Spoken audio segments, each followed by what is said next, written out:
صحابہ اکرام علیہم الرضوان سے بالکل ثابت ہے کہ مشکل کی گھڑی میں اذان دینے سے اللہ تعالیٰ بلاؤں کو ٹال دیتا ہے۔ اس کے نام کی اتنی برکت ہے، تو بڑی آزادی کے ساتھ ہم نے اذان دی۔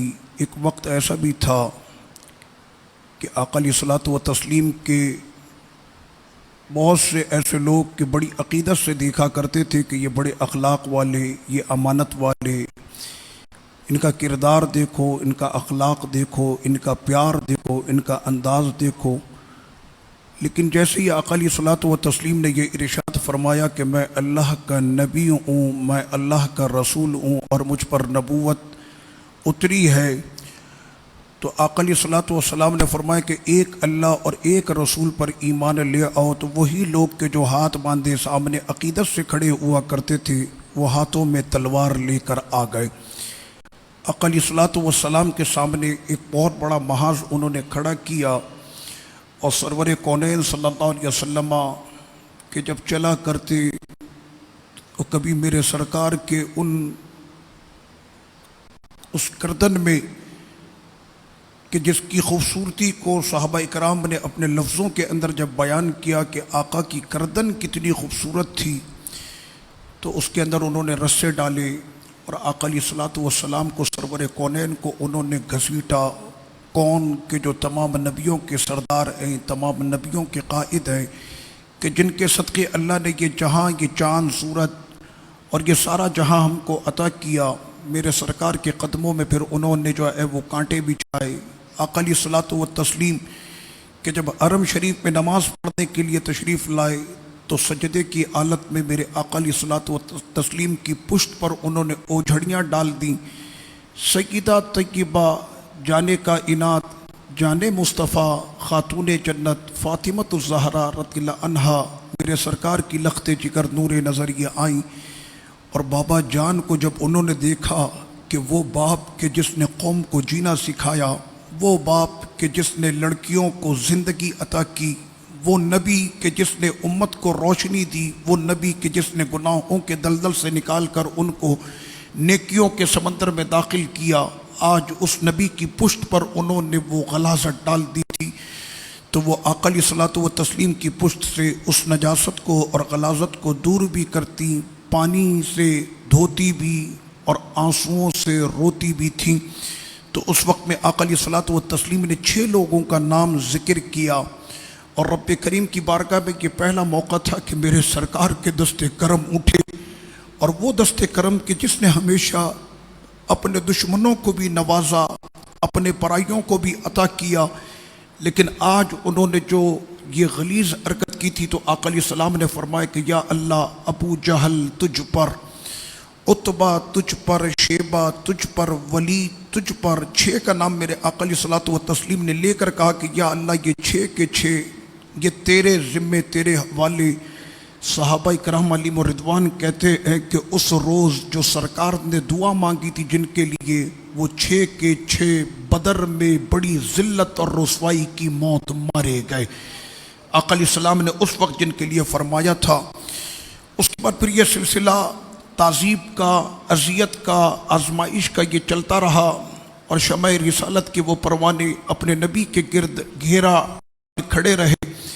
ایک وقت ایسا بھی آیا کہ جب سرور کونین صلی اللہ علیہ وسلم نے فرمایا کہ اے کیا میں تم کو یہ نہ بتاؤں کہ اگر میں کہوں کہ پہاڑ کے پیچھے دشمن تمہارا انتظار کر رہا ہے تو کیا تم میری بات کا یقین اور تصدیق کرو گے؟ تو وہ کہنے لگے کہ ہم نے آپ کی زبان سے جھوٹ نہیں سنا، ہم بالکل اس بات کو مانیں گے۔ تو آقا نے فرمایا تو پھر جان لو اللہ کا عذاب اسی طرح سے تمہارے لیے منتظر ہے، کسی بھی وقت میں تم پر نازل کر دیا جائے گا۔ تو اتنے سننے پر ابو لہب نے کہا تب لک یا محمد علی ھذا جماعتنا، کہ آپ کے لیے اس نے کہا کہ آپ تباہ ہو جائیں، یہی بات کہنے کے لیے ہم کو جمع کیا تھا۔ ادھر ابو لہب کے یہ الفاظ نکلے اور ادھر گویا کہ عرش بری اور آسمانوں میں کوہرام برپا ہو گیا۔ میرے رب نے اس کی مذمت میں پوری صورت اتار دی۔ تو میرے حبیب کے لیے کہتا ہے تبن، اور حبیب کا خدا کہتا ہے تبت یدا ابی لہب وتب، کہ میرا ابھی تباہ نہیں ہوگا، ابو لہب تو بھی تباہ ہوگا اور تیری بیوی بھی جہنم کا ایندھن بنے گی۔ رب کریم نے پوری صورت نازل کر دی، لیکن شمع رسالت کے پروانے اور بالخصوص سیدنا صدیق اکبر رضی اللہ عنہ کہ جس وقت میں آقا علیہ الصلوۃ والتسلیم پہ سنگ باری کی گئی تو صدیق اکبر اپنا سینہ سامنے لے کر آئے اور کہا کہ تم اتقتلون رجلا ان یقول ربی اللہ وقد جاءکم بالبینات، یہ قرآن کی آیت ہے کہ نہیں تم ایک ایسے شخص کو تم قتل کرتے ہو، مارتے ہو کہ جو یہ کہتا ہے کہ میرا خدا ایک ہے، اور اس نے اپنی نبوت کی واضح نشانیاں تمہارے سامنے پیش بھی کرتی ہیں۔ انہوں نے سرکار علیہ السلام کو چھوڑا اور صدیق اکبر رضی اللہ عنہ پر جو ہے وہ پل پڑے اور اتنا مارا صدیق اکبر کو کہ لہو لہان ہو کر ابو بکر صدیق بے ہوش ہو گئے۔ آپ کی صاحبزادی حضرت اسماء یہ کہتی ہیں کہ بابا جان کو جب ہلکا سا ہوش آیا تو غشی کی کیفیت ان پر تھی، اور اس غشی کی کیفیت میں جب ہم نے اپنے بابا سے پوچھا کہ بابا جان آپ کی کیسی طبیعت ہے، تو فرمانے لگے صدیق اکبر کہ میری طبیعت کو چھوڑو، یہ بتاؤ میرے نبی کس حال میں ہے، میرے نبی کس حال میں۔ یعنی صحابہ کرام علیہ الرضوان نے اس مزاج میں ایسے آقا کے گرد وہ ہمیشہ جمع رہے، اور اسی طرح سے قربانیوں کا سلسلہ چلتا رہا۔ میں کہتا ہوں کہ آج اصحاب بدر کو ہم سلام عقیدت اور خراج محبت پیش کرنے کے لیے جمع ہوئے، قسم خدا کی ان کے لہو کی تو برکت ہے کہ ہم آج کلمہ پڑھ لیں، یہ ان لوگوں کی قربانی ہے کہ آج ہم تراویح میں قرآن پڑھ لیں اور ہماری نسل حافظ قرآن بن رہی ہے۔ انہوں نے اپنے لہو سے اس زمین کی آبیاری کی تھی کہ جس کے چمن کے پھول آج ہمارے سامنے نظر آنے لگ گئے۔ آقا علیہ الصلوۃ والتسلیم اسی انداز میں اپنے صحابہ کے ساتھ صبر آزمائش کے یہ مرحلے گزرتے رہے۔ اس کے بعد میرے آقا نے ایک سفر طائف کا کیا، اور اللہ کا نبی ہر کام وہی کرتا ہے جس کا اسے حکم دیا جاتا ہے۔ آقا علیہ السلام جب طائف پہنچے اور طائف کے سرداروں کو وہاں پر جب نیکی اور ایمان کی دعوت دی تو بجائے اس کے کہ حضور کی اتنی پیاری دعوت، میں کہتا ہوں محرومی ہوگا کہ جو اس جمال کو دیکھنے کے بعد اس پر ایمان نہ لائے۔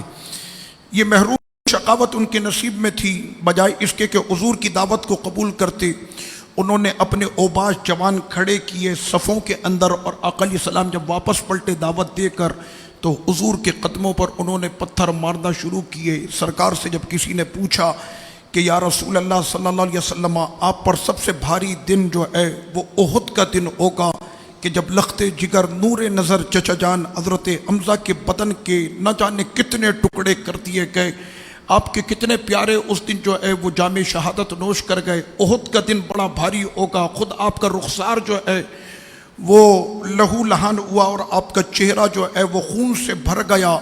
تو آقا علیہ السلام نے فرمایا کہ احد کے دن سے بھی بھاری دن ہم پر جو ہے وہ طائف کی گلیوں کا تھا کہ انہوں نے اتنے پتھر ہمارے پیروں پر مارے کہ شدت کرب اور تکلیف سے جب میں بیٹھ جاتا تو ان کے اوباش مجھے آ کر پیچھے سے ایسے اٹھاتے اور اس کے بعد مجھے دھکا دے کر پھر میرے قدموں پر وہ پتھر مارتے۔ لیکن اللہ کے رسول کی استقامت دیکھیں کہ دین کی دعوت جیسے چلی تھی ویسے ہی چلتی رہی، اس میں ذرہ برابر فرق نہیں آیا، یہاں تک کہ پھر رب کریم نے حکم فرمایا کہ میرے حبیب اپنے جانثاروں کے ساتھ اب آپ ہجرت کر جائیں۔ وقت آ گیا ہجرت کرنے کا، اور آقا علیہ الصلوۃ والتسلیم نے پھر ہجرت فرمائی اور مکہ مکرمہ سے میرے سرکار یثرب کی وادی میں پہنچے، اور حضور کے قدم اس زمین پر کہ جو کبھی بنجر ہوا کرتی تھی، وہ زمین کے جو کبھی وہاں پر وبائی امراض ہوا کرتے تھے، وہ زمین کے جہاں پر لوگ جانے سے ڈرتے تھے، حضور کے قدموں کی برکت تھی کہ یثرب طیبہ بن گیا، کہ لوگ جہاں جانے سے ڈرتے تھے آج اس زمین پر جانے کے لیے مرتے ہیں۔ آقا علیہ الصلوۃ والتسلیم کے غلام کہ جو پہلے سے، اس لیے کہ بیعت عقبہ اولا یہ پہلے ہو چکی تھی، یثرب کے کچھ لوگ آئے تھے اور آقا علیہ الصلوۃ والتسلیم کے دست مبارک پر انہوں نے کلمہ پڑھا، اور وہ کہنے لگے کہ اگر ہم آپ کو مان لیں کہ آپ اللہ کے نبی ہیں اور اللہ کے سوا کوئی عبادت کے لائق نہیں، بدلے میں ہم کو کیا ملے گا؟ یہ یثرب کے لوگ ابھی حضور کی آمد سے پہلے مکے آئے تھے۔ تو آقا علیہ الصلوۃ والتسلیم نے ان سے فرمایا کہ اللہ تعالیٰ تم کو وہ جنت عطا کرے گا کہ جس کی لمبائی چوڑائی ساتوں زمینوں آسمانوں سے زیادہ ہے۔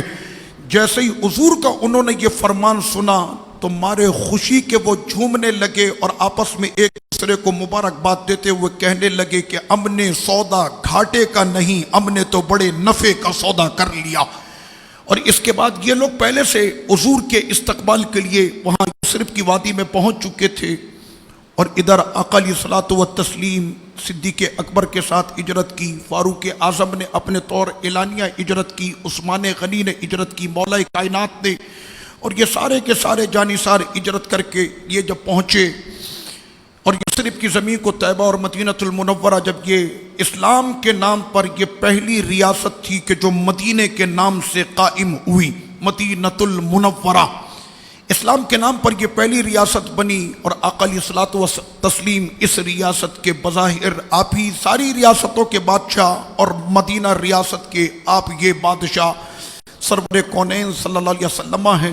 اور اس ریاست کو دیکھتے ہی دیکھتے اللہ نے وہ برکت عطا کی اپنے حبیب کی کہ دیکھنے میں تو یہ ریاست مدینہ منورہ اس وقت بظاہر چھوٹی سے نظر آتی تھی، لیکن اس میں رہنے والے جو لوگ تھے ان کے کلیجے پہاڑوں سے بڑے تھے۔ ایک ابو بکر صدیق سامنے ہو، عمر بن خطاب جس کے پاس ہو، عثمان غنی جیسا ہو، اور حیدر کرار جن کے پاس ہو، تو ان کی ریاست سے بڑی ریاست کیا ہو سکتی ہے۔ ادھر مکہ مکرمہ میں کفر کو اور کافروں کو ایک نظر بھی حضور کی بنی ہوئی یہ ریاست اچھی نہیں لگ رہی تھی۔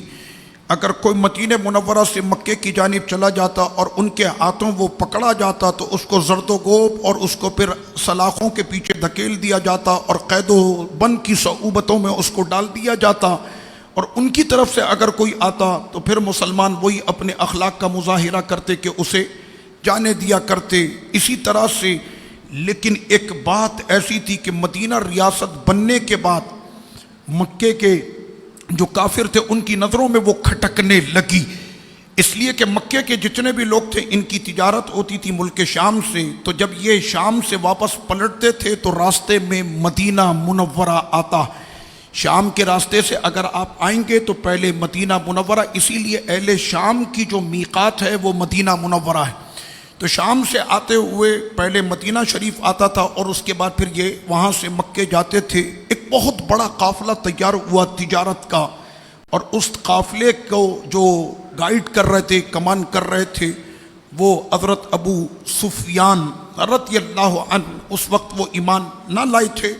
فتح مکہ کے دن آپ نے کلمہ پڑھا۔ حضرت امیر معاویہ رضی اللہ عنہ کے والد حضرت ام حبیبہ ہماری ماں، ان کے والد حضرت ابو سفیان جو کہ شام کے بادشاہ تصور کیے جاتے ہیں، تو حضرت ابو سفیان ان کے اوپر لوگوں نے، مکے والوں نے بڑا ٹرسٹ کیا، اور یوں سمجھ لیں کہ مکے کے ہر گھر کے فرد کا پیسہ اس قافلے پر لگا، اور یوں سمجھیں کہ اس وقت میں تقریباً 2 لاکھ پاؤنڈ کی یہ تجارت تھی کہ جو ابو سفیان کے ذریعے ملک شام میں ہوئی، اور یہ سارا سامان فروخت کر کے اب وہاں سے جب یہ قیمت اور 2 لاکھ پاؤنڈ کی مالیت لے کر جب واپس آ رہے تھے تو سرکار کے غلاموں کا بسایا ہوا شہر مدینے کی جگمگاہٹ جب ان کو نظر آئی۔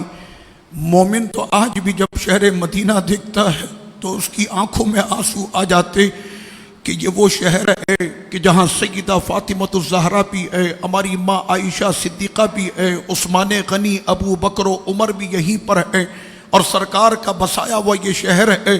لیکن کافروں کی نظروں میں اس وقت اللہ نے مسلمانوں کا ایسا روب ڈال دیا تھا کہ ابو سفیان یہ کہتے ہیں کہ مارے خوف کے ہمارا قافلہ وہیں رک گیا کہ ہم کس طرح سے شہر مدینہ کو عبور کر کے مکے کی جانب بڑھیں۔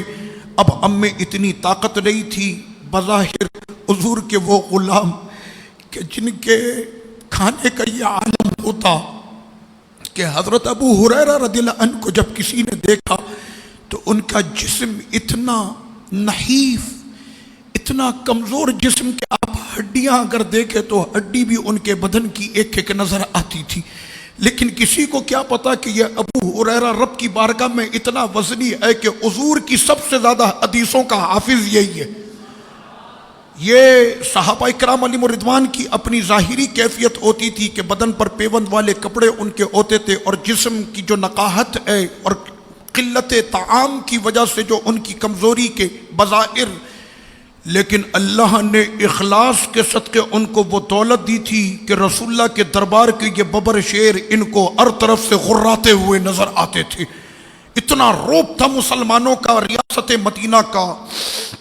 تو ایسے وقت میں ابو سفیان کہتے ہیں کہ میں نے فوری طور پر ایک خط جو ہے پیغام بھیجا مکے کی جانب، اور میرا وہ خط لے کر جو شخص کیا اس کا نام تھا زمزم غفاری، اور یہ جس وقت میں مکے میں داخل ہوا اور اس کے پاس وہ لیٹر تھا کہ جس میں مدد کے لیے پکارا تھا ابو سفیان نے اہل مکہ کو، تو مکے والوں کی یہ عادت تھی کہ جب ان پر کوئی مصیبت یا کوئی اس طرح کی گھڑی آتی تو وہ کیا کرتے کہ اپنے اونٹ یا اونٹنی سواری کی جو ہے وہ سامنے سے ناک جو ہے وہ کاٹ دیتے اور اس سے خون بہرا ہوتا اور ایک ایسا بھیانک منظر بناتے، اس کا مطلب یہ ہوتا کہ کوئی بہت بڑی مصیبت آنے والی ہے۔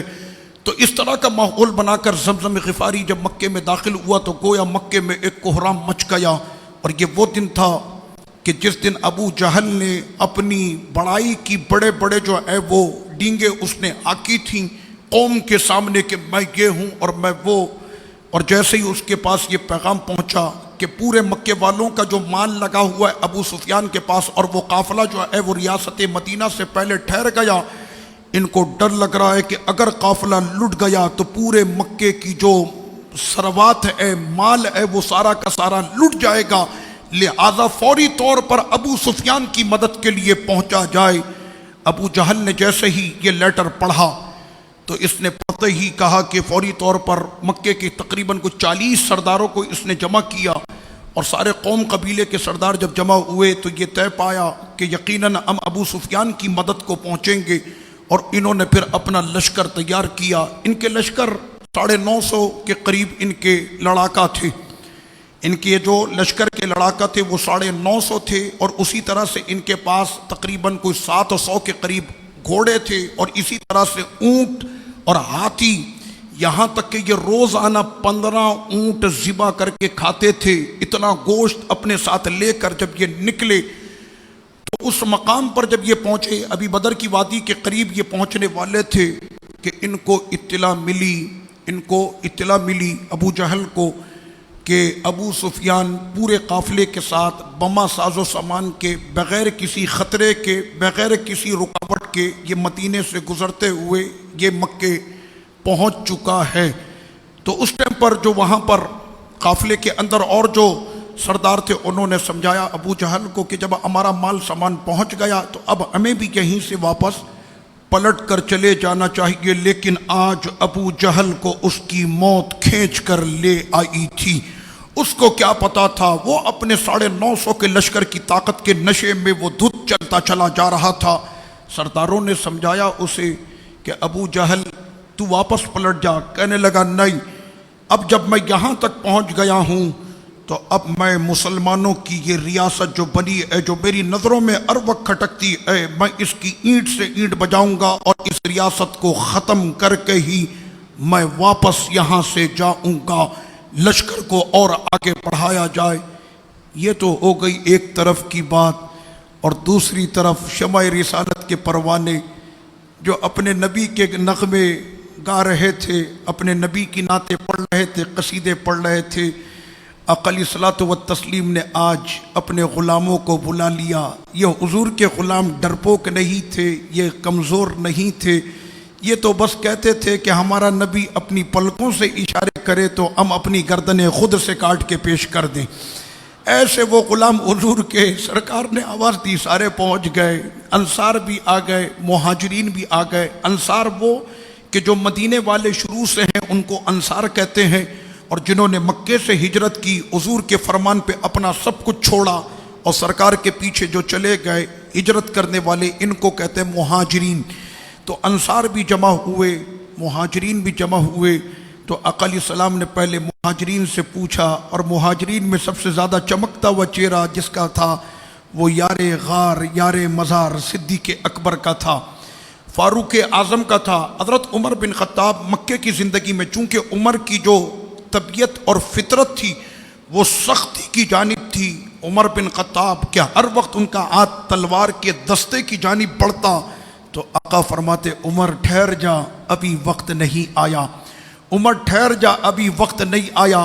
لیکن جیسے ہی عمر کو پتا چلا کہ قرآن کا یہ فرمان نازل ہو گیا، وَقَاتِلُوا فِي سَبِيلِ اللَّهِ الَّذِينَ يُقَاتِلُونَكُمْ وَلَا تَعْتَدُوا، کہ آج تک ہم نے پتھر کھائے، آج تک ہم نے مصیبت جھیلی، لیکن اب وہ وقت آ گیا ہے کہ اینٹ کا جواب پتھر سے اب دیا جائے گا۔ او مسلمانوں کھڑے ہو جاؤ، جس طرح سے کافر تم سے لڑتا ہے تم نے بھی ویسے ہی پلٹ کے ویسے ہی جواب دینا ہے۔ اور یہ فرمان آتے ہی عمر بن خطاب، مولا علی حیدر کرار، اب ان کے حوصلے جو تھے یہ پہاڑوں سے باتیں کرنے لگ گئے تھے۔ آقا علیہ الصلوۃ والسلام نے اپنے غلاموں کو جمع کیا، حکم تو آ گیا سرکار، حکم تو آ گیا، وقت کب آئے گا؟ فرمایا وقت بھی آ گیا، اب وقت آ گیا۔ مہاجرین تمہارا کیا خیال؟ ابو بکر و عمر تم بڑے، تمہارا کیا خیال ہے؟ تو وہ کہنے لگے کہ یا رسول اللہ صلی اللہ علیہ وسلم، آپ نے جو فرمایا ہم نے مان لیا، آپ نے جو کہا ہم ایمان لے آئے۔ ابو بکر نے نہ جنت دیکھی، نہ ابو بکر نے جہنم دیکھی، نہ ابو بکر نے جو ہے وہ محشر دیکھا، بس آپ کہتے چلے گئے، ہم سب پر ایمان لاتے گئے۔ آپ نے فرمایا مکہ چھوڑ دو، ہم نے مکہ چھوڑ دیا، اب رہ گئی یہ زندگی، آپ کہیں گے تو یہ بھی چھوڑ دیں گے، جیسا آپ کا حکم، ہم تو آپ کے قدموں میں کھڑے ہیں، جو آپ حکم کریں ہم ویسے کرنے کو تیار۔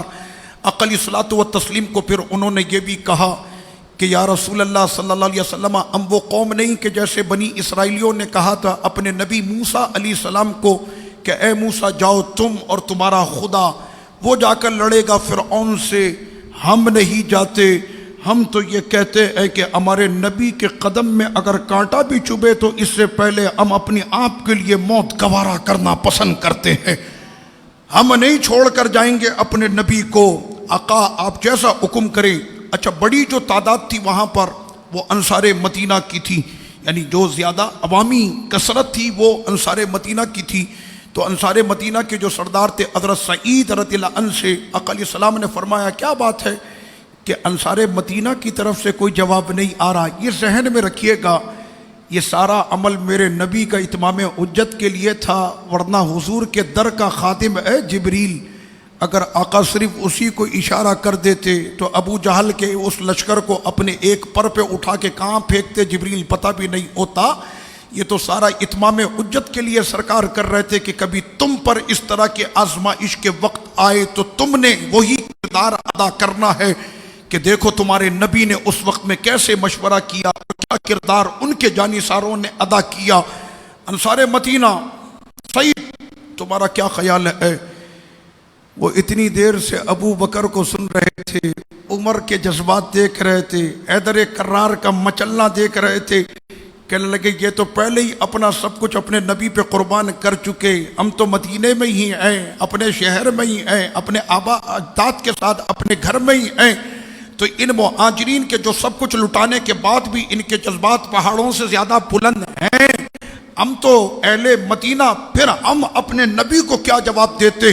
انہوں نے جو جواب دیا، کہنے والے یہ کہتے کہ انہوں نے اس انداز میں کہا کہ نبی ہمارا جو کہتا ہے ہم نے وہی کرنا ہے، سامنے اب جو بھی طاقت اور قوت آئے گی ہم نے اس سے بغیر ڈرے ٹکرا جانا ہے، نبی کا حکم ہو تو کود جائیں ہم دریا میں، جہاں کو غرق کر دیں نعرہ اللہ اکبر میں۔ کہنا بس حضور آپ نے اب جو اشارہ کرنا ہے آپ بس اشارہ کیجئے، ہم سب آپ کے ساتھ ہیں۔ حق اور باطل کی آج یہ پہلی میٹنگ ہو رہی تھی، ادھر ابو جہل کے خیمے میں بھی میٹنگ تھی اور ادھر اہل حق کی میٹنگ صاحب حق کے ساتھ ہو رہی تھی، اور رب کریم نے آج کے دن کا نام رکھا تھا یوم فرقان، کہ حق اور باطل کے درمیان یہ پہلی لڑائی ہو رہی تھی۔ سوچنے والے تو یہ سوچتے ہیں کہ سامنے پہلے دیکھ تو لیں کہ سرکار کتنی بڑی طاقت آ رہی، اسلحہ کتنا ہوگا، ہتھیار کتنا ہوگا، تلوار کی دھار کتنی ہوگی، لڑنے والے لڑاکے ان کے ساتھ کتنے ہوں گے، اس کے بعد پھر حضور فیصلہ کریں گے۔ سرکار کے یہ غلام کہتے تھے ہم نے کیا فیصلہ کرنا، ہمارے خدا نے اور ہمارے مصطفیٰ نے جو فیصلہ کر دیا سو کر دیا۔ ہم کون ہوتے ہیں اپنی زندگی کے فیصلے کرنے والے؟ ہمارے فیصلے تو ہمارے نبی کے ہاتھ میں ہیں، جو یہ فیصلہ کرتے ہیں ہمیں وہی قبول ہے۔ اب لیجئے جناب، شمع رسالت کے یہ پروانے اپنے نبی کے ساتھ ایسے کہ انہوں نے عہد و پیما کے وہ سارے وعدے نبھانے کے لیے آج عہد کر لیے، اور آقا علیہ السلام نے فرمایا کہ جب جذبات ہمارے بلند ہیں فَإِذَا عَزَمْتَ فَتَوَكَّلْ عَلَى اللَّهِ، کہ جب تم نے عزم مصمم کر لیا ہے تو اب اٹھ کھڑے ہو اللہ پر بھروسہ کرتے ہوئے۔ اور سرکار کے غلاموں کی یہ تعداد کہ جو 313 تھی، کتنی تھی؟ 313۔ یہ 313 کا عدد میرے رب کی بارگاہ میں اتنا مقبول ہو گیا کہ غوث پاک سے بھی پوچھے تو وہ کہتے میرے وظیفے میں درود پڑھو تو 313۔ آپ سمجھ رہے ہیں کہ یہ 313 کے عدد میں ہی اللہ نے اتنی برکت رکھ دی تھی کہ کوئی اپنا جو ہے آئیڈیل نمبر بنانا چاہتا ہو تو 313 کو آئیڈیل بنا لے، انشاءاللہ جس کام کے لیے بنائے گا اس میں کامیابی ہوگی۔ یہ 313 کا یہ عدد جب اٹھا اپنے نبی کے ایسے حلقہ بان کے بیچ میں، اپنے نبی میں نے سرکار کا سایہ سب پہ پڑ رہا تھا۔ منظر تو ذرا سوچے، لیکن ان کے عشق و سرور کی وہ مستی جو ہے آئے ہائے اس کو بندہ بیان نہیں کر سکتا۔ ہاتھ میں 8 تلواریں، نوک ہے تو دستہ نہیں، دستہ ہے تو نوک نہیں، یعنی کوئی منظر دیکھے تو ہنسنے لگ جائے کہ اتنی بڑی قوت سے لڑنے کے لیے تم لوگ جا رہے ہو۔ تمہاری کیفیت یہ ہے کہ نوک ہے تو دستہ نہیں، دستہ تو نوک نہیں، تلوار میں جو ہے زنگ لگا ہوا، اس لیے کہ بہت دن ہو گئے تھے کسی نے تلوار چلائی نہیں تھی۔ اب یہ پہلی ٹکر تھی پہلی، تو کسی نے یہ نہیں کہا حضور پہلے 6 مہینے تیاری کر لیں، تلوار چلانے کی پریکٹس کر لے، کہنا ہم نے کیا کرنا، جن کا دامن تھاما وہی کریں گے۔ چل دیے حضور علیہ السلام کے ساتھ آنکھ بند کر کے، یہ سارے حضور کے ساتھ، بس ہمیں تو اپنا نبی چاہیے، ہمارا نبی ہمیں جہاں لے جائے ہم نے انہی کے ساتھ جانا۔ اور سرور و کیف کی اس عالم کے اندر جب یہ لشکر نکلا تو آقا علیہ السلام کے یہ غلام کے دعائیں پڑھتے ہوئے لا حول ولا قوت کا ورد ہوتے ہوئے کہ ہمارا طاقت ہماری قوت ہمارے خدا سے ہے، اور یہ کہتے ہوئے جس وقت میں یہ قافلہ پہنچا مدینہ منورہ کے بالکل آخر میں، تو یہ وہ بستی ہے خیبر کے قریب کا یہ علاقہ جہاں پر یہودی بہت بڑی تعداد میں رہتے تھے۔ تو وہ یہودی کہنے لگے کہ تم کو پتہ ہے کہ مکے والے قریش والے کتنا بڑا لشکر لے کر آئے ہیں تم کو مارنے کے لیے اور تمہاری ریاست کو مٹانے کے لیے، نہ تمہارے پاس تلوار، نہ تیر، نہ نیزے، نہ بھالے، نہ لڑنے والے، نہ افرادی قوت تمہارے پاس ہے، وہ 950، تم 313، کیا کرو گے تم؟ آخر اتنا تم کو یقین اور ایسے تم جھومتے ہوئے جا رہے ہو، اتنا تم کو یقین اور بھروسہ تمہارے پاس ہے کیا؟ سرکار کے غلاموں نے کہا یہودیوں آنکھ کھول کر دیکھ لو، اللہ کا رسول ہمارے پاس ہے، ہمیں کس بات کا ڈر، ہمیں کس بات کی پرواہ۔ اور اس طرح سے کرتے ہوئے جب یہ چلتے ہوئے پہنچے، آپ لیجئے جناب یہاں پر آقا علیہ السلام کے غلام پہنچ گئے بدر کی وادی میں۔ آج یہ وادی بھی چوم چوم کر جھوم رہی تھی سرکار کے قدموں کو۔ حضور تو ہر جگہ کے لیے، حضور تو پورے جہاں کے بادشاہ ہیں، سرکار جنت میں جائیں تو جنت کہتی میری معراج ہو گئی، میرا نبی آیا ہے۔ تو سرکار جہاں چلے جائیں، آج بدر کی وادی بھی جھوم رہی تھی کہ حضور مجھ میں آج سما گئے ہیں، اور حضور نے آج قدم رکھ دیے، اور آقا کے وہ قدموں کی بلائیں لے رہی تھی۔ اور حضور کے سارے غلام، آقا نے فرمایا خیمے نصب کیے جائیں، اور انہوں نے اپنے خیمے وہاں پر نصب کیے۔ میں تو جب بھی اس ذکر کو کرتا ہوں تو بدر کا وہ منظر میرے سامنے جو ہر سال اللہ پاک ہم کو نصیب کرتا حج کے موقع پر، تو مسجد عریش پہ الحمدللہ میں باقاعدہ ایسی محفل ہماری آجیوں کی سجتی ہے مسجد عریش پہ کہ جہاں میرے آقا کا چھپڑا تھا، اور اس عریش کے نیچے جہاں سرکار جلوہ گر ہوئے تھے، الحمدللہ اسی مقام پر ہم محفل کرتے۔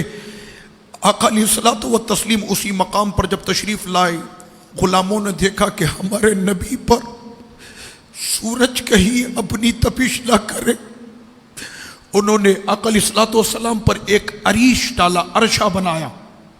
آج بھی وہاں پر مسجد عریش موجود ہے جہاں حضور جلوہ گر ہوئے تھے، مسجد ہے۔ وہاں پر آقا علیہ الصلوۃ والتسلیم جمع ہوئے، سرکار کے سارے غلام، آقا نے فرمایا خیمے نصب کیے جائے۔ کہنے لگے یا رسول اللہ صلی اللہ علیہ وسلم، یہ جو جگہ کا انتخاب آپ نے کیا ہے، ہم یہاں چلتے تو ہمارے پاؤں دھسنے لگتے ہیں، ہمارے پاؤں دھسنے لگتے۔ آج ہمارے پیر جب زمین میں دھس رہے تو مارکے کے اندر تو بڑی پھرتی چاہیے ہوتی ہے، ہم اپنا پاؤں نکالیں گے کہ ہم اپنی تلوار چلائیں گے۔ ادھر غلاموں نے صرف ہلکا سا یہ اشارہ کیا اور ادھر حبیب کے دستے مبارک اٹھ گئے۔ حبیب کے دستوں کا اٹھنا تو بہت بڑی بات ہے، دل میں اگر حبیب کے خیال آ جائے تو اللہ قبلے بدل دیتا۔ آج اس زمین کی تقدیر کو میرے خدا نے بدلنا تھا، ادھر سرکار کے دستے مبارک اٹھے اور ابر کرم چھا گیا اور بارش ہونے لگ گئی، بادل برسنے لگ گئے۔ جیسے ہی بادل وہاں پر برسے نا تو پانی پڑنے کی وجہ سے وہ زمین کہ جو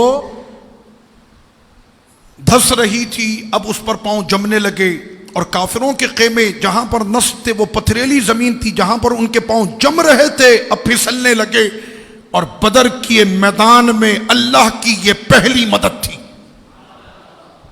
یہ بدر کے میدان میں پہلی مدد تھی۔ آپ نے قرآن مجید پڑھا، ہم پڑھتے ہیں قرآن کی آیتیں، اے کاش کہ اگر غور کر کے ہم پڑھیں تو جانتے میرے رب نے کتنا سہارا دیا۔ ہم کو علاقے کا اگر ایس ایچ او بول دے کہ آپ نے جو کرنا ہے آپ کریں، میں پیچھے کھڑا ہوں، ایسا سینہ چوڑا ہو جائے گا۔ بھائی علاقے کا تھانے دار میرے ساتھ کھڑا، آپ کو تو پتہ ہی نہیں، میرا رب فرماتا اِنَّا لَنَنْصُرُ رُسُلَنَا وَالَّذِينَ آمَنُوا، بے شک ہم مدد کریں گے اپنے رسولوں کی، اور جو جو ہمارے رسول پر ایمان لائے گا ہم اس کی بھی مدد کریں گے۔ اس کے بعد میرے خدا نے فرمایا کہ صرف مدد نہیں کریں گے، وَكَانَ حَقًّا عَلَيْنَا نَصْرُ الْمُؤْمِنِينَ، یہ مجھ پر لازم ہے کہ میں مومن کی مدد کروں۔ یعنی آپ کے اوپر کوئی لازم کوئی بھی نہیں کرے گا، آپ کا سیکورٹی گارڈ بھی جو آپ کے ساتھ ہے نا، جب آپ اس کو تنخواہ دیں گے تب وہ آپ کے ساتھ گن مین بن کے چلے گا، تنخواہ نہیں دیں گے تو بھاگ جائے گا۔ رب کریم فرما رہا ہے کہ جو میرے حبیب پر ایمان لے آیا، قسم ہے مجھ کو کہ میں اس کی مدد ہمیشہ کرتا رہوں گا۔ کس کی؟ کہ جو ہمارے رسول پر ایمان لائے گا، جو ہمارے رسول پر ایمان لائے گا۔ میرے مالک تو نے پھر مدد فرمائی ان کی، اب رب نے فرمایا لَقَدْ نَصَرَكُمُ اللَّهُ بِبَدْرٍ، تم نے دیکھا نہیں بدر میں ہماری مدد آئی تھی، بدر میں ہماری مدد آئی تھی۔ یہ چوتھا پارہ ہے، بدر میں ہماری مدد آئی تھی۔ کس وقت میں؟ کہ جب حبیب اور حبیب کے جانثار بظاہر کمزور تھے، اذلہ، وہ کمزوری میں تھے، اس وقت میں ہماری مدد آئی تھی۔ میرے مولا تو مدد کس کی فرماتا؟ فرمایا جو بھی میرے حبیب پر ایمان لائے گا میں اس کی مدد کروں گا، جو میرے حبیب پر ایمان لائے گا میں اس کی مدد کروں گا۔ تو ماننا پڑے گا کہ بدر میں آنے والے یہ 313 ان کے ایمان اتنے مضبوط تھے کہ میرے خدا نے پورا ثابت کر کے گواہی دے دی۔ اس میں ابو بکر بھی ہے، عمر بھی ہے، علی بھی ہے، عثمان غنی نہیں تھے، حضرت علی تھے، اور 313 وہ صحابہ۔ میرے رب نے فرمایا حبیب پر تو پوری جہاں قربانی ہے، حبیب کا بھی باہر آ جائے تو ہم اس پر فرشتوں کی فوج نازل کرتے۔ سرکار پر تو عنایتیں ہیں، آج رب کریم دکھا رہا ہے کہ ابو بکر عمر بھی اتنے برکتی ہیں، میں اتنے پیارے ہیں کہ ابو بکر عمر حیدر بھی اگر میدان میں اتر جائیں تو اللہ ان کی مدد کے لیے فرشتے اتار دیتا۔ اب لیجئے جناب سرور کونین صلی اللہ علیہ وسلم کے کہ یہ سارے خیمے اس طرح سے نصب ہو گئے، اور آقا علیہ الصلوۃ والتسلیم اپنے غلاموں کے ساتھ یہاں ابو جہل کو ٹینشن، اس نے بھیجا اپنا جاسوس، تجھے ڈر لگ رہا ہے؟ میں نے کہا لوگ ڈرتے ہیں، پاکستان اتنی سی ریاست ہے، چھوٹا سا ملک ہے، فقر ہے، غربت ہے، لیکن اس کے باوجود امریکہ کی نظریں پاکستان پہ، کینیڈا کی نظریں پاکستان پر، انگلینڈ کی نظریں پاکستان پر، اسرائیل کی نظریں پاکستان پر۔ ان کو یہ پتا ہے کہ آج بھی اتنا لاک ڈاؤن اور اتنا تشدد اور اتنی ایف آئی آر اور یہ سب کچھ ہونے کے باوجود بھی الحمدللہ کہ بڑی کوشش کی تھی کہ پورے رمضان میں مسجدوں کو بالکل ویران کر دیا جائے۔ لوگوں نے ماسک اتار کر پھینکے، کہنے لگے میرا خدا زندگی دیتا ہے وہی موت دیتا۔ سمجھ میں آ رہی ہے؟ آپ کے اسی جنون کو دیکھ کر دنیا گھبراتی ہے کہ پاکستانیوں کے اندر آج بھی حرارت ایمان اتنا موجود ہے کہ بات نبی، نماز اور دین کی اور مسجد کی ہو جائے تو یہ سر کٹانے کو بھی تیار ہے، سر کاٹنے کو بھی تیار ہے۔ یہ ہمارے جذبات آج بھی الحمدللہ اس وجہ سے. اب لیجئے جناب مسئلہ کیا ہوا. ابو جہل نے بھیجا اپنا جاسوس، کہنے جاسوسی کرو کیا ہو رہا ہے. شمع رسالت کے پروانے جب بیدار ہوتے ہیں تو باطل کے ایوانوں میں لرزہ آتا ہے، پھر کپی آنا شروع ہو جاتی ہے. شراب پینے والے کبھی بھی مسواک کرنے والوں سے لڑ نہیں سکتے، ذہن میں رکھیے گا. اب لیجئے جناب جب پہنچا ابو جہل کا جاسوس، سارا معاملہ دیکھا اور پلٹ کر جب ابو جہل کے سامنے حضور کا دربار جو بھی دیکھ لیتا ہے پھر وہ قصیدے حضور کے ہی پڑھتا ہے. حضور کا دربار دیکھ کر گیا تھا. پوچھا ابو جہل نے تم نے کیا دیکھا؟ کہنے لگا کہ ان کی تعداد کوئی 300 کے قریب ایسی تھی، اس لیے ان کے پاس نہ تو کھانے کو کچھ ہے، آدھی کھجور سے سحری، آدھی کھجور بچائی انہوں نے افطار کے لیے کیونکہ یہی بظاہر ان کے پاس. وہ کہنے لگے کہ آپ کو بھوک نہیں لگتی؟ ہم لوگ تو اتنی افطاری کھانے کے بعد بھی کہتے ہیں کہ بھائی کھانا بھی چاہیے، پھر رات میں سحری بھی چاہیے، اس کے بیچ میں بھی نہ جانے کتنے آئٹم چل جاتے ہیں. وہ آدھی کھجور سحری، آدھی کھجور افطاری. کہنا آپ انسان نہیں تھے کہ آپ کو بھوک نہیں لگتی؟ کہنے سامنے جس کو جمال مصطفیٰ ملے اس کو کاہے کی بھوک لگے؟ حضور کے جلوے جو دیکھے پھر اس کو کس چیز کی بھوک ہوگی؟ کائنات کا سارا مزہ تو اسی نظارے میں ہے. تو وہ کہنے لگے بس اتنا ہی ہے. ابو جہل نے کہا کہ ان کے پاس تلواریں نہیں، ان کے پاس تیر نہیں، ان کے پاس گھوڑے نہیں، ان کے پاس لڑنے کی کوئی وہ نہیں، افرادی قوت نہیں. آدھی کھجور، بدن پر پیوند والے کپڑے، ان کے پیٹ کمر کے ساتھ چپکے ہوئے ہیں، پیٹ میں کھانا بھی نہیں ہے. ابو جہل نے کہا یہ اپنی ساری طاقت قوت کو پیچھے کرو اور نکالو اپنی کچھ اونٹنیاں آئیں گے، ان کے جسموں کو ہم باندھیں گے، اونٹنیوں کے ساتھ لے کر آئیں گے اور مکے کے ستونوں سے باندھ کر ان کو عبرت کا نشان دیں گے. بڑے آئے تھے نیا دین لے کر، کلمہ ایمان لے کر. ابو جہل کا جاسوس کہنے لگا پوری بات تو سن لو، میں نے کچھ اور بھی دیکھا ہے، میں نے کچھ اور بھی دیکھا ہے. کہنے کیا دیکھا؟ کہنے ان کی آنکھوں میں ان کے نبی سے جو عشق کا ٹھاٹا مارتا سمندر ہے وہ میں نے دیکھا، اور ان کی آنکھوں میں تم سے لڑنے کے لیے انتقام کے جو شعلے بھڑک رہے ہیں میں نے ان شعلوں کو بھی دیکھا. ابو جہل تو کہتا کہ کل کے دن میں تمہاری اونٹنیوں پر ان کی لاشیں ہوں گی، اور میں یہ کہتا ہوں کہ کل آنے والے دن میں ان کے اونٹوں پر تمہاری لاشیں ہوں گی، اس لیے کہ تم اس قوم کا مقابلہ کر ہی نہیں سکتے جو قوم اپنی جان اپنی ہتھیلی پہ رکھ کے آئی ہو. کچھ بھی تو نہیں تھا ان کے پاس. کہنے بس اپنی جان لے کر آ گئے تھے. میں نے کہا کہ سودا کرنا ہے بازار مصطفیٰ میں کرو، میرا خدا فرماتا آؤ کرو سودا. ساری مارکیٹیں بند ہو گئیں، آؤ میرے حبیب کے دربار میں آ کے سودا کرو. جان اور لے کر تم آنا بازار مصطفیٰ میں، خریدار خدا ہوگا. میرے مالک تو خرید کر ہم کو کیا دے گا؟ مال بھی تیرا، جان بھی تیری، تیرے سے ہی خرید کے اپنے مال کو تجھے جنت دے دیں گے. یہ میرے رب نے قرآن میں 11ویں پارے میں وعدہ کر لیا ہے. شمع رسالت کے پروانے ہوشیار تھے، وہ ہوشیار تھے، زمانے کے ہوشیار وہی تھے. انہوں نے اپنے نبی کے بازار میں انہوں نے اپنی جان کا سودا کیا تھا، اور اللہ نے پھر ان کو سرخ روئی عطا کی. لیجیے جناب وہ رات بھی آئی. آقا علیہ الصلوۃ والسلام کہ یہ غلام کوئی قرآن پڑھے، کوئی جو ہے وہ اللہ کے ذکر میں. ایک وقت ایسا بھی آیا، راوی کہتے ہیں کہ سرکار نے فرمایا کہ تھوڑا آرام کر لو، صبح جو ہوگا وہ ہوگا، حق اور باطل کا بہت بڑا ٹاکرا ہے، تھوڑا آرام کر لو، جسم میں طاقت آ جائے گی. ساری آنکھیں بند ہو چکی تھیں، لیکن بدر کی اس وادی میں ایک آنکھ جاگ رہی تھی، اور وہ چشمان مصطفیٰ تھی، وہ جاگ رہی تھی. آقا اپنے غلاموں کو لے کر آئے تھے، اور یہ غلام اپنے نبی کے بھروسے پر آئے تھے. سرکار وہاں پر جاگ رہے تھے، اور جب سرکار جاگے تو پھر ابو بکر کو نیند کیسے آ سکتی؟ سیدنا صدیق اکبر رضی اللہ عنہ کہتے کہ آقا علیہ الصلوۃ والتسلیم نے رات کے کسی پہر میں دعائیں شروع ہوئی، اور ایسی دعا حضور علیہ الصلوۃ والسلام نے اس رات میں کی کہ سرکار نے کبھی اپنی زندگی میں نہ پہلے کی نہ بعد میں کی. بہت ساری دعائیں تھی کہ اے رب یہ تجھ پر ایمان لائے، تیرے بندے، اگر تو ان کو، اگر یہ مر گئے تو یہ تیرے ہی بندے. لیکن ایک بات ایسی آقا علیہ السلام نے کی، کہنے لگے یا رب یہ تیرے بندے جو تجھ پر ایمان رکھتے، تیرے نبی کا کلمہ پڑھتے، آج یہ تیری ذات پر یقین رکھ کر یہاں تک آ گئے، اگر آج یہ بدر کی وادی میں مارے گئے تو قیامت تک روئے زمین پر پھر تیرا کلمہ پڑھنے والا کوئی نہیں ہوگا۔ اب یہ ماننا پڑے گا کہ یہ بدر والوں کا صدقہ ہے کہ قیامت تک کلمہ پڑھا جاتا رہے گا۔ ہاں یہ تو جب سرکار نے کہا نا کہ روح زمین پر کوئی کلمہ پڑھنے والا نہیں ہوگا، اب ماننا پڑے گا کہ یہ انہی کا صدقہ ہے کہ قیامت تک ہماری نسلیں کلمہ پڑھیں گی۔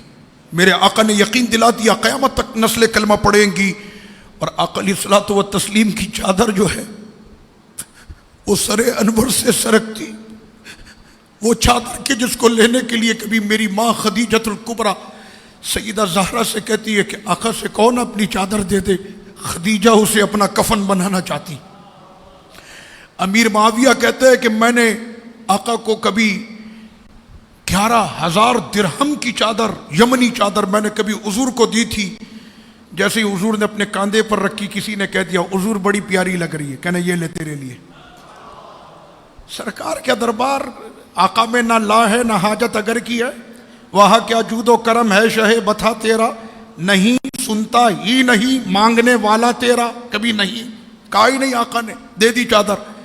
حضرت امیر معاویہ رضی اللہ عنہ کی نظر پڑی، کہنے لگے یہ چادر، کہنا حضور کی ہے۔ آپ نے بغیر کچھ بولے 11,000 اس کو دیے، کہنا مجھے دے دے، کہنا اتنی زیادہ، کہنا اس کی قیمت جو ہو میں نے ہی حضور کو پیش کی تھی، یہ لے 11,000 مجھے دے دے، کہنا حضور آپ نے کیوں لے لی، کہنا اپنا کفن بناؤں گا۔ شمع رسالت کے پروانے اس چادر کے لیے، آج وہ چادر حضور ایسے رب کی بارگاہ میں محو ہے کہ چادر جو ہے سر سے سرک کے کاندھے پر، اور کاندھے سے سرک کے جب نیچے قبر کے پاس پہنچے تو صدیق اکبر اپنے ہاتھ پر اسے روکے اور اس کے بعد دوبارہ آقا علیہ الصلوۃ والتسلیم کے سر انور پہ ڈال دے، اور اس وقت میں آقا علیہ الصلوۃ والتسلیم کی دعا کے مکمل ہوئی اور فرمایا کہ تمام جانثاروں کو یہ خبر دے دی جائے کہ ہمارے خدا نے ہم سے جو مدد کا وعدہ کیا تھا آج خدا نے اپنی مدد کا وعدہ پورا کر دیا۔ ابو بکر بول دو ان کو کہ وہ دیکھو جبریل فرشتوں کی پوری فوج کے ساتھ اتر رہے ہیں، اور یہ بدر کی وادی کے اندر پہلے 3,000 فرشتے اترے، اور اس کے بعد قرآن کے چوتھے پارے نے کہا کہ ان کی تعداد 5,000 ہوئی۔ 5,000 فرشتے بدر کی وادی میں اترے۔ آج بھی وہاں پر وہ پہاڑ موجود ہے کہ جس پر وہ فرشتے اترے تھے، وہ ریت کا پہاڑ، بدر میں آپ پہنچیں گے تو وہ ریت کا پہاڑ آج بھی موجود ہے کہ جس پر وہ فرشتے اترے تھے۔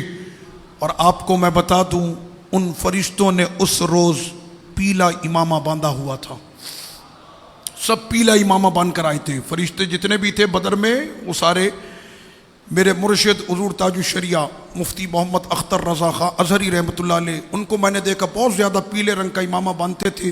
دمشق آپ تشریف لائے، ہماری یونیورسٹی کا وزٹ تھا، شام کے چوٹی کے علماء، مفسر، محدث اور نہ جانے کتنے بڑے بڑے اکابر وہاں پر موجود تھے جو میرے پیر کی شان بیان کر رہے تھے، حضور تاج الشریعہ کی وہ شان بیان کر رہے تھے کہ سنیوں کا یہ شعر، اس کے چہرے کا نور دیکھو کیسا۔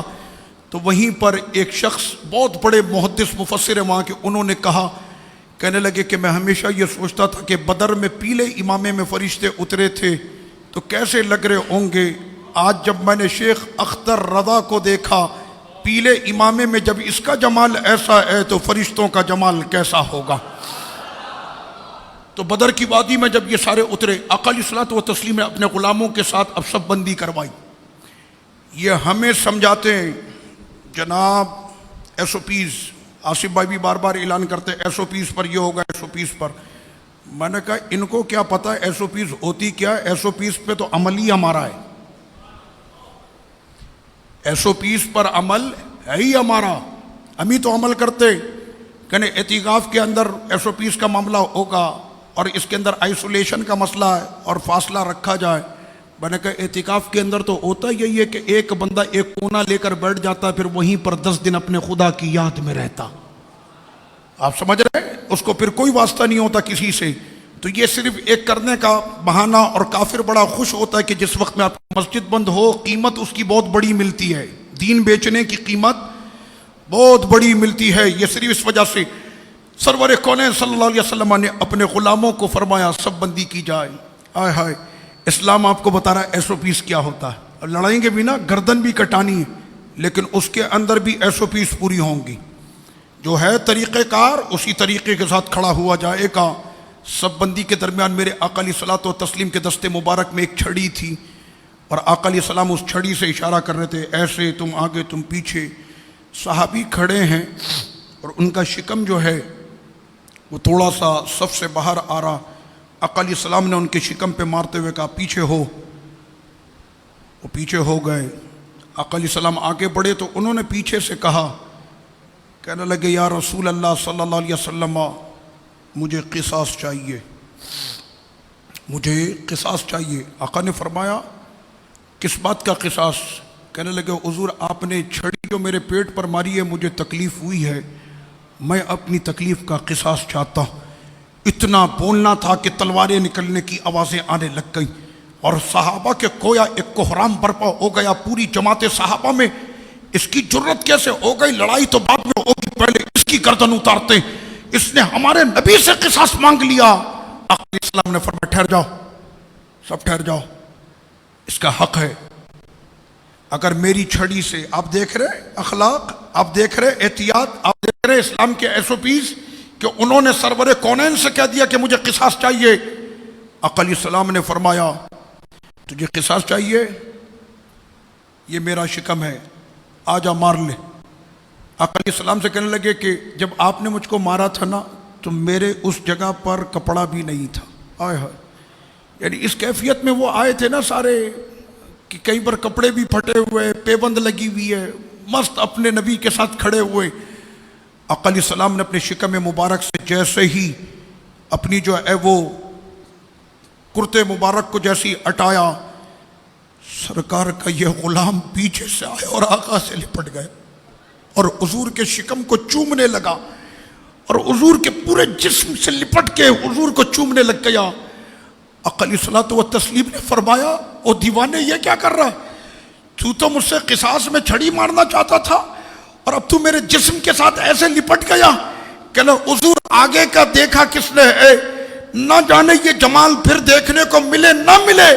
دنیا سے جانے سے پہلے تمنا یہی تھی ایک مرتبہ اپنے نبی سے لپٹ کے میں چوم لوں، یہ میری تمنا تھی۔ اب مجھے کوئی پرواہ نہیں، اب میں خوشی خوشی دنیا سے جام شہادت نوش کروں گا، میری تمنا میرے خدا نے پوری کر دی ہے۔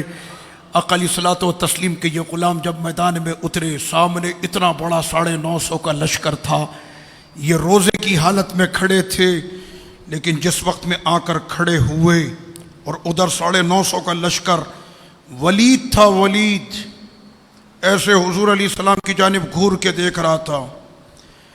آقا علیہ الصلوۃ والتسلیم کی جانب اس نے گھور کر دیکھتے ہوئے کہا کہ اگر آپ کے پاس ہماری معیار کے لوگ ہیں تو بھیجیں، اور اگر نہیں ہے تو پھر آپ خود ہی آ جائیں۔ انصار مدینہ کہنے لگے حضور ہم اترے، آقا کے سامنے رونے لگے، حضور ہم آپ کے سامنے گردن کٹانا چاہتے ہیں، آپ ہمیں اجازت دیں۔ آقا علیہ الصلوۃ والتسلیم نے اجازت دی، جاؤ۔ وہ جب آئے سامنے تو کہنے لگے نہیں یہ تو بیچارے غریب، ہم ان سے نہیں، ہمارے مقابلے کے نہیں، ہم ان سے نہیں لڑیں گے۔ کہنا ہماری ٹکر کے لوگ ہیں تو ٹھیک، نہیں ہے تو پھر آپ خود ہی آئیں نا۔ آقا علیہ الصلوۃ والتسلیم کی جانب جب اس نے دیکھا ایسے تو گویا مسلمانوں کی صفوں کے اندر ایک ولولہ اور ایک کوہرام برپا ہوا، اور کوئی مسلمانوں کی صفوں کو چیرتے ہوئے ایسے آ کر سامنے آ دھمکا جیسے کوئی بھاری بھرکم پہلوان اکھاڑے میں اترتا ہو، اور یوں کر کے ولید کو گھورتے ہوئے اس نے دیکھتے ہوئے کہا انا الذی امی سمتنی حیدرا، کھول کے دیکھ لے میری ماں نے میرا نام حیدر رکھا ہے، ارے دودھ کے ساتھ ہمیں عشق رسول بھی پلا دیا ہے۔ یہ مولا علی تھے، میری ماں نے میرا نام حیدر رکھا ہے۔ وقت میں فرمایا تھا مولا کائنات نے میری ماں نے میرا نام حیدر رکھا ہے۔ حیدر اس شیر کو کہتے ہیں جو پلٹتا ہے پھر لپکتا ہے، پھر پلٹتا ہے پھر لپکتا ہے۔ فرمایا آج میرا نام جو ہے وہ حیدر رکھا ہے۔ الغرض یہ کہ بدر کی پھر وہ گھمسان کی جو جنگ ہے وہ جنگ ہوئی، اور اس جنگ کے اندر کہ جو پہلے آگے بڑھا اور حضرت حمزہ آقا علیہ الصلوۃ والتسلیم نے اس وقت میں جانتے کیا فرمایا، جب وہ بار بار کہہ رہا تھا نا میرے ٹکر کے لیول کے ہمارے جیسے، فرمایا قم حمزہ، چچا حمزہ آپ کھڑے ہو جائیں۔ سیدنا امیر حمزہ رضی اللہ عنہ کھڑے ہوئے۔ میں نے کبھی دنیا میں آپ نے ایسی تاریخ نہیں پڑھی ہوگی کہ بھتیجے کے کہنے پر چچا سر کے لیے کھڑا ہو جائے۔ کوئی امیر حمزہ سے پوچھے بھتیجا سمجھ کے کھڑے ہوئے تھے، کہنے وہ رشتہ تو پہلے تھا، جب کلمہ پڑھ لیا میں غلام ہوں وہ آقا ہیں، اپنے آقا کے فرمان پہ کھڑا ہو گیا۔ چچا حمزہ آپ کھڑے ہوں۔ قم عبیدہ، عبیدہ آپ کھڑے ہو جائیں، عبیدہ میرے سرکار کے تایا زاد بھائی ہیں۔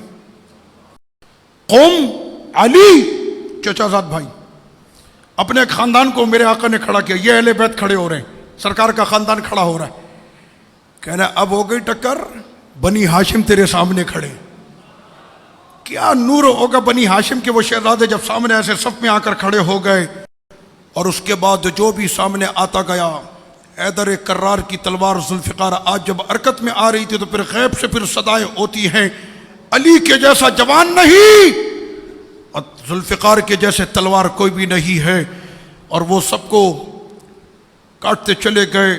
حضرت عبیدہ نے جام شہادت سب سے پہلے نوش کیا، سرکار کے تایا زاد بھائی انہوں نے جام شہادت بدر میں نوش کیا، اور جس وقت میں ان کے جسم کو لایا گیا آقا علیہ الصلوۃ والتسلیم کے پاس، اس عریش کے نیچے آقا کے دست مبارک میں چھڑی تھی، اور سرکار اسے اپنے غلاموں کو حوصلہ دے رہے ہیں، سارعوا الی مغفرۃ من ربکم، قرآن کی آیت پڑھ رہے تھے، آگے بڑھو مغفرت کی طرف، آگے بڑھو جنت کی طرف، کہ جس کی لمبائی چوڑائی زمین و آسمانوں سے زیادہ ہے، بڑھو آگے۔ تو شمع رسالت کے پروانے سرکار کا جو فرمان آتا تو وہ شیر کی سپیڈ سے زیادہ لپکتے ہوئے حملے، اپنے نبی کے سامنے وہ کیسے قربان ہو رہے ہو۔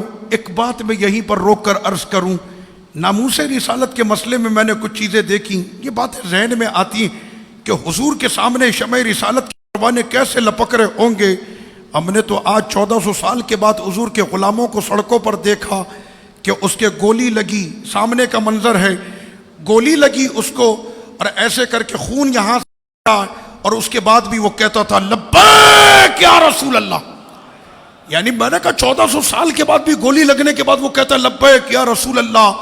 اسی گل پلازا کے اوپر ہمارے یہ شیر بھائی یہ بیٹھے ہوئے ہیں صاحب، ہمارے ترک فیملی کے، ان کے گھر کے 3 جو ہے وہ جوان، کہ ایک کو تو ایسا مارا، یہ ان کے والد بیٹھے ہوئے کہ اس کا سر جو ہے پیچھے سے پھٹ کے اس کی ہڈی اندر چلی گئی تھی، لیکن اس کے باوجود بھی ساروں کے حوصلے ویسے ہی بلند تھے کہ نہ میرا ایک بیٹا کیا 3 بھی اگر نبی کے نام پہ قربان ہو جائیں۔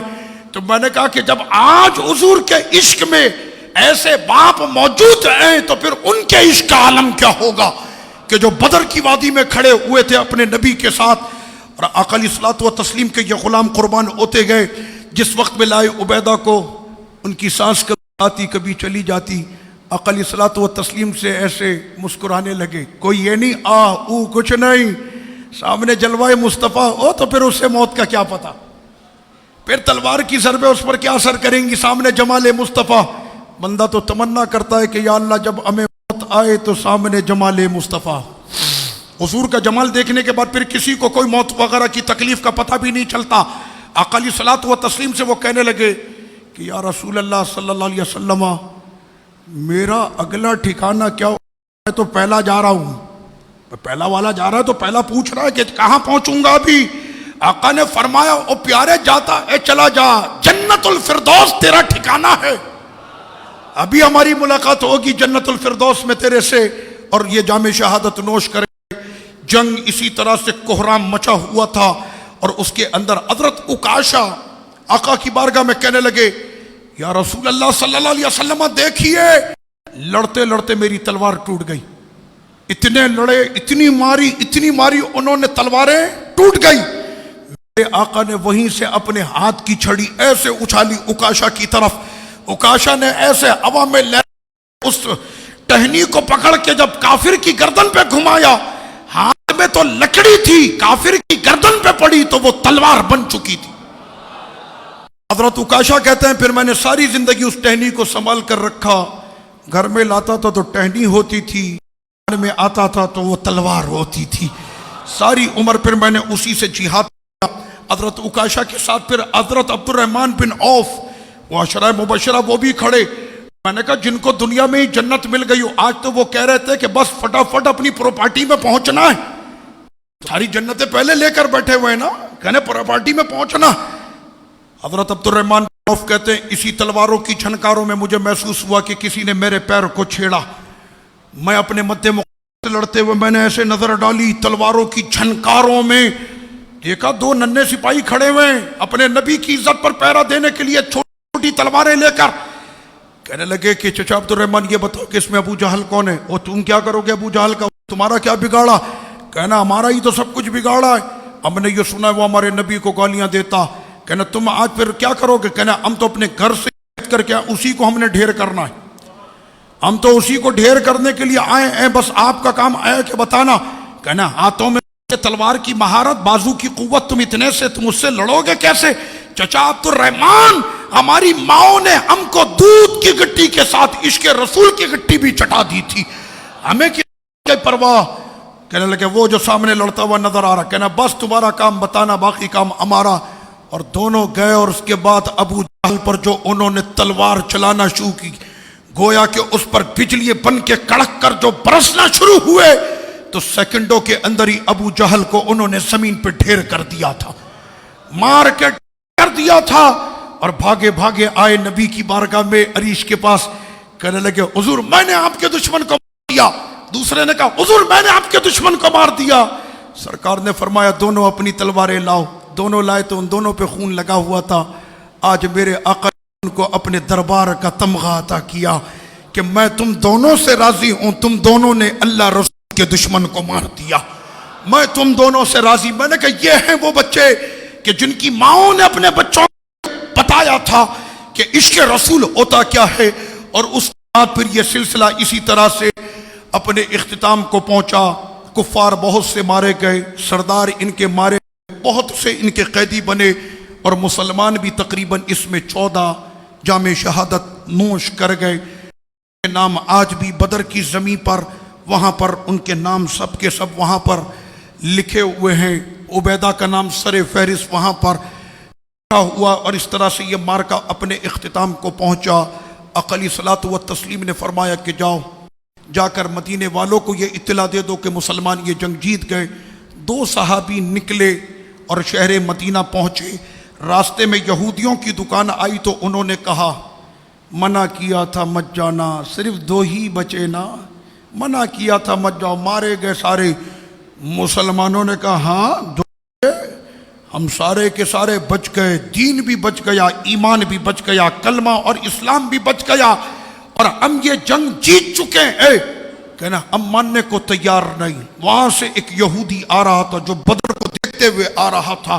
اس یہودی نے آ کر پھر یہ کہا کہ او میری قوم، یہ جو کہہ رہے ہیں یہ بالکل ٹھیک کہہ رہے ہیں، مسلمان بدر کا میدان جیت چکے، جاؤ تم بھی جا کر دیکھ لو، بدر کی وادی میں تکبیر کی صدائیں بلند ہو رہی ہیں، مسلمان یہ جنگ جیت چکے ہیں۔ اور اس طرح سے بدر کی یہ وادی مسلمانوں کی تکبیر کی صداؤں سے گونج اٹھی، اور اللہ اکبر کی صدائیں زمین سے آسمان تک، فلک شگاف ناروں کی گونج میں وہ تکبیر کی صدائیں ہوتی رہیں۔ بدر والے تو چلے گئے اپنا کام کر کے، اور اس مقام کو وہ پا کر چلے گئے۔ اقلی صلاۃ و تسلیم کے سامنے ایک بدری صحابی کا معاملہ جب پھنسا، حاتب نام ہے ان کا، ایک مسئلے کے اندر شکوہ بہت بڑا ان پر آ گیا، اور صحابہ ان کو جو ہے وہ شک کی نظر سے دیکھنے لگے۔ انہوں نے کوئی خط مکے والوں کو لکھ دیا تھا فتح مکہ سے پہلے۔ اقلی صلاۃ و تسلیم نے فرمایا اے علی، فلاں پیڑ کے نیچے ایک بوڑھی بیٹھی، اور اس بوڑھی کے پاس ایسی گٹری، اس میں خط ہے، جاؤ جا کر وہ خط لے کر آؤ۔ مولا کائنات ان راستوں سے گزرتے ہوئے جب وہاں پہنچے، بوڑھی وہاں پر موجود تھی۔ آپ نے فرمایا تیری اس جو ہے وہ پوٹلی کے اندر خط ہے وہ مجھے دے دے۔ وہ کہنے لگی کہ میرے پاس کوئی خط نہیں۔ تو آپ نے فرمایا کہ جس نبی کے کہنے پر یہاں تک کہ ساری منزل بالکل ٹھیک تھی، تو یہ بھی ماننا پڑے گا کہ اس گٹھری میں خط ہے۔ میرے نبی نے جب یہ تھا تو یہ بالکل ہے۔ وہ نہیں مانی شروع میں، پھر آپ نے فرمایا تھوڑا سا ساؤنڈ اپنا اس کو بتایا، کہا جانتی ہے تو میرا نام علی ہے. تو پھر اس نے فوراً خط دیا. وہ خط لے کر حضور کی بارگاہ میں پہنچے. آقا علیہ السلام نے فرمایا عاطب یہ خط تم نے لکھا مکے والوں کو؟ کہنا جی حضور میں نے لکھا. کہنا تم کو پتا اگر مکے والوں کو پتا چل جائے کہ ہم آنے والے ہیں تو ہمارے پلان کی خبر ان کو پہلے سے ہو جائے گی، اور جنگ کا یہ اصول ہے کہ اپنے پلان کی کوئی بھی ایک خبر دشمن تک پہنچنے نہ دی جائے. عاطب تم نے ایسا کیوں کیا؟ کہنا حضور میں اپنے گھر والے جو میرے وہاں پر موجود ہیں میں ان کو متنبع کر رہا تھا کہ کسی محفوظ مقام پر منتقل ہو جاؤ. فرمایا بات اگر لیک ہو جاتی تو ہمارا پورا پلان جو ہے وہ خاک میں مل جاتا. کیا مطلب؟ حضور نے اپنی پوری قوم کو بچا لیا. سمجھ میں آ رہا ہے؟ اسی لیے کہتے ہیں نبی مشکل کشا بچانے والا. آقا نے آج اپنی پوری قوم کو بچا لیا. حاطب سے جس وقت میں یہ گفتگو ہو رہی تھی حاطب کے پیچھے عمر بن خطاب بیٹھے تھے. اب آپ خود اندازہ کرتے ہیں کہ جس کے پیچھے عمر بیٹھے ہو اور غلطی اتنی بڑی جن سے ہو گئی ہو، ایسے وقت میں حضرت عمر نے فوراً تلوار کھینچی. حاطب کے پاس سے ہم کو نفاق کی بو آ رہی، ان قریب تھا کہ گردن اڑا دیتے. سرکار نے فرمایا عمر ٹھہر جا، یہ حاطب بدری ہے، اور تجھے کیا پتا کہ جتنے بھی بدر میں آئے تھے وہ سارے کے سارے بخشے ہوئے ہیں. سمجھ میں آ رہی ہے؟ بدری جو چاہے کرے، بدری بخشا ہوا ہے. بدری جو چاہے کرے، بدر کا صحابی بخشا ہوا ہے. اللہ پاک ان بدریوں کے صدقے ہماری بھی بخشش کرے، ان کے صدقے ہماری بھی مغفرت کرے. رب کریم ہم تو ان کے ذرے کا کردار بھی ادا نہ کر سکے، نہ کر سکیں گے، نہ کر سکتے.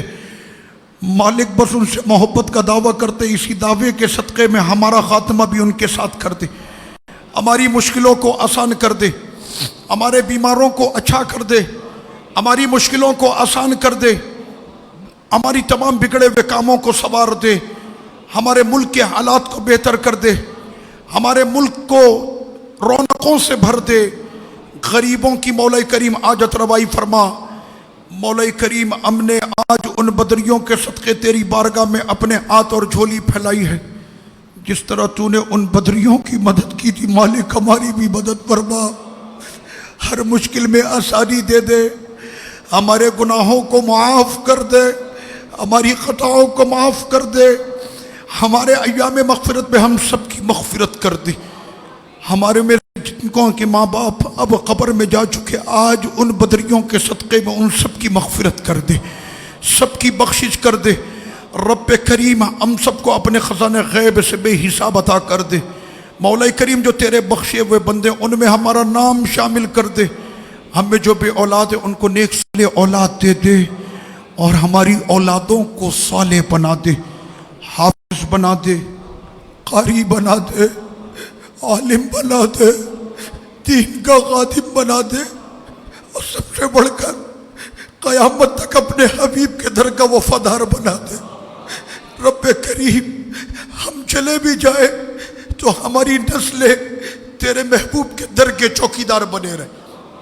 مولا کریم سب تیرے حبیب سے وفا کرتے رہے، تیرے حبیب کے دربار کے وفادار بنے رہے. مولا کریم ہم نے تیرے محبوب کے لیے کچھ بھی نہیں کیا، ہمیں معاف کر دے مالک، ہمیں معاف کر دے. قبر اور محشر میں ہماری جو ہے مولا کریم ہم پر ایسے سوالات نہ ہوں کہ جس کا جواب ہم نہ دے سکیں.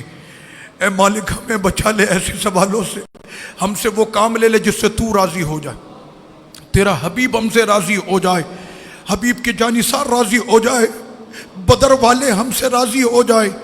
رب کریم ہماری بچیوں کے نصیب اچھے کر دے. بدریوں کے صدقے میں ہماری وہ بچیاں جن کو ہم نے بڑے ناز لاڈ پیار سے پالا، مولا کریم یہ بیاہ کر جہاں پر بھی جائیں سکھ اور چین کی زندگی پائیں. مولا کریم جیسے ہم نے ان کو پیار دیا اپنے سسرال میں بھی اسی محبت کے ساتھ زندہ رہیں. مولا کریم ہم سب کو حرمین طیبین کی حاضری عطا کر دے. مولا کریم اپنے حرم کو دوبارہ رونقوں سے آباد کر دے، اپنے حبیب کے دربار کو پھر رونقوں سے اور اپنے حبیب کے غلاموں سے آباد کر دے. مسجد اقصیٰ کو مولا کریم مسلمانوں کے ہاتھوں میں دے دے. یہودیوں کے شر اور چنگل سے ہماری اس مسجد کو آزادی عطا کر دے. رب کریم ہندوستان کے مسلمانوں پہ کرم فرما، ہندوستان میں مسلمان بہت پریشان ہے، بالخصوص ہماری بہنیں بچیوں کی عزتوں کی حفاظت فرما۔ اے میرے مالک کشمیر میں ہماری بہنوں کی حفاظت فرما۔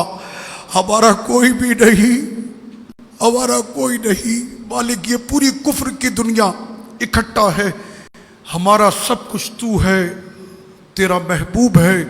مولا کریم تجھے تیرے حبیب کا واسطہ مسلمانوں کی مدد فرما، کشمیر میں، ہندوستان میں، افغانستان میں اور تمام دنیا کفر میں مسلمانوں کی مدد فرما۔ رب کریم ہم نے جو مانگا وہ بھی عطا کر دے، جو نہ مانگ سکے اپنے کرم سے عطا کر دے۔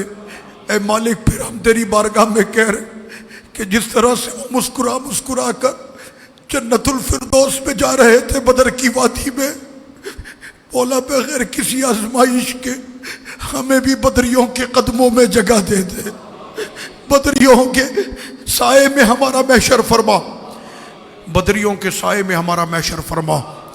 رب کریم ہماری تمام دعاؤں کو، جن جن دوستوں نے دعاؤں کے لیے کہا آج کی رات میں، مولا کریم سب کی تمناؤں کو پورا کر دے، حاجتوں کو پورا کر دے۔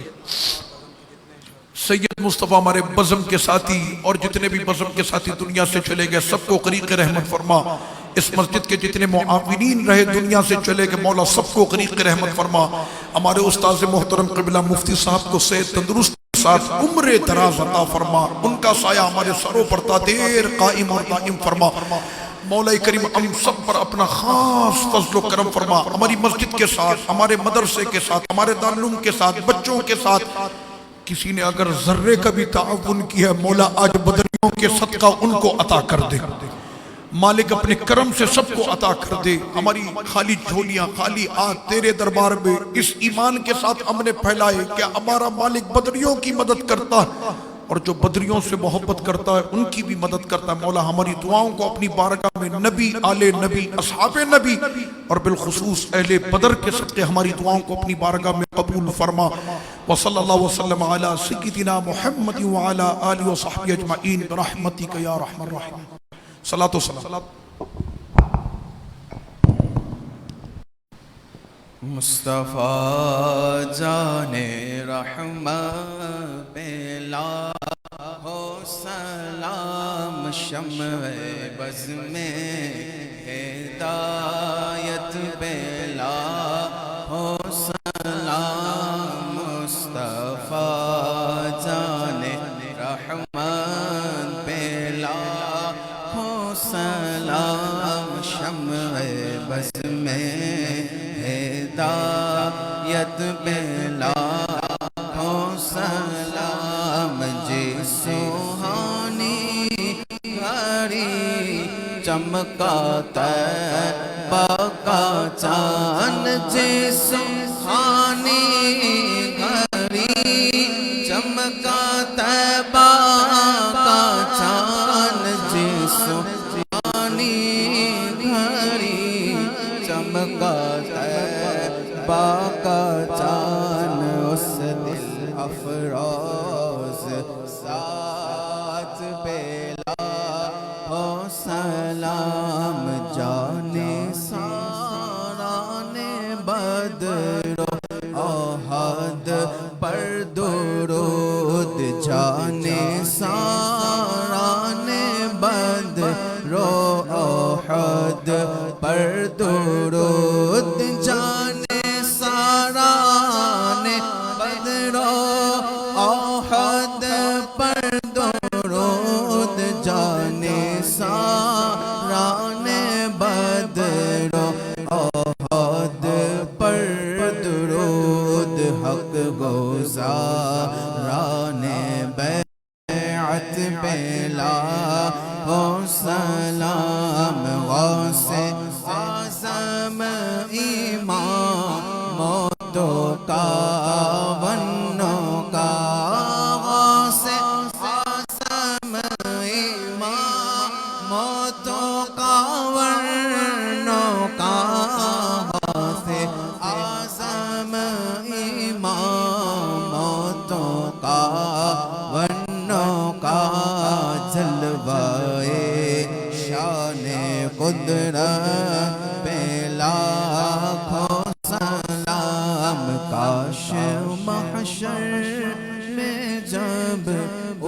کی آمد ہو اور بھیجے سب ان کی شوقت پہ لاکھوں سلام مجھ سے خدمت کے قدسی کا ہے ہر رضا مجھ سے خدمت کے قدسی کا ہے ہر رضا مصطفیٰ جان رحمت پہ لاکھوں سلام شمع بز میں ہدایت پہ لاکھوں سلام الصلاة والسلام عليك يا سيدي يا رسول الله الصلاة والسلام عليك يا سيدي يا حبيب الله الصلاة والسلام عليك يا سيدي يا رحمة للعالمين السلام عليك يا أهل بدر السلام عليكم يا شهداء الإسلام السلام عليكم يا أهل الدار قوم مؤمنين ایک ایک مرتبہ سورہ فاتحہ 3 مرتبہ سورہ اخلاص اول آخر درود شریف پڑھ لیں